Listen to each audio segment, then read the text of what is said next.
Шатхууны үнийн өсөлт болоод зохиомжтой хомсдол нь ард иргэдийн гол бухимдлыг төрүүлээд байсан. Тэгвэл засгийн газраас өнөөдрийн хуралдаанаараа зарим төрлийн шатхуун дээр онцгой албан давтрыг цуслах шийдвэрийг гаргажээ. Тодорхойлбол А92 А8 шатхууны онцгой албан давтрыг цуслахыг дэмжсэн байна. Ингэснээр өндөр октантай бензиний үн нэмэгдэж А92 А8 бензиний үн нэмэгдэхгүй гэж үзэж байгаа юм а. Харин бусад төрлийн шатхуун дээр онцгой албан давтрыг хэвээр үлдээхээр болсон байна. Олон улсын валютын сангийн хөтөлбөрт буюу хамрагдчихсэн тэр 4 сар 7 сард бол газрын нефть бүтээгдэхүүний үн бол 40 орчим доллартай байсан. Тийм учраас өнөөдөр засгийн газрын хуралдаанаар хэлэлцэж байгаад А80 А92 энэ одоо онцгой албан давтрыг тэглэе гэдэг юм шийдвэр гаргаж байна. За бусад одоо евро стандарттай автобензин түлш А95 А98 болон дизель төрсөн дээр тогтоосон байсан онцгой албан давтрын хэмжээг хэвээр нь байлгахаар үлдээхээр ийм шийдвэрийг өнөөдөр гаргаж байна.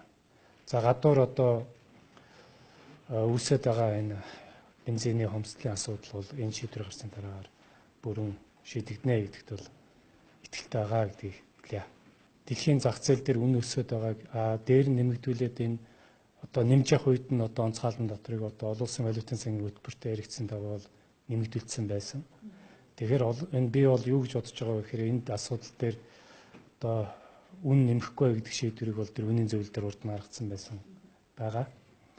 Тэгэхээр хүлээлт үүссэн байсан учраас одоо татан авалтынхаа хэмжээнд дээр зохицуулт хийгээд багасгаад байсан болов уу гэж бодож байгаа. Тэгэхээр үүнтэй холбоотойгоор энэ хүлээлт үүсэж энэ очрууд үүссэн байна. Тэгэхээр засгийн газар яах аргагүй энэ дээр хурдан шуурхай ажиллаж шийдвэрийг гаргахгүй бол тэгээд хомсдол үүсчих юм эрсдэл байсан учраас өнөөдөр засгийн газрын хуралдаан дээр энэ асуудлыг шуурхай шийдвэрлэхээр оруулж ирж байгаа юм.